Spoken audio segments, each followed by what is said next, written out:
kortizol gormonini ko'payib ketishiga sababchi bo'lyapti.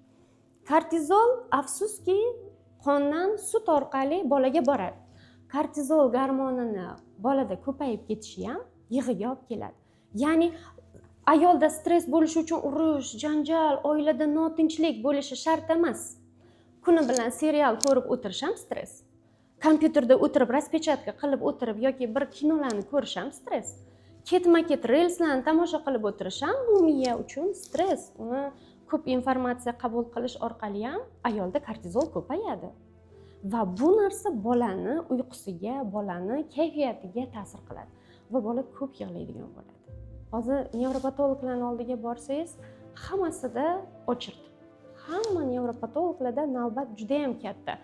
Aslida hayot tarzi parvarishini noto'g'ri bo'lganligi sababli ularda navbatlar ko'payib ketmoqda.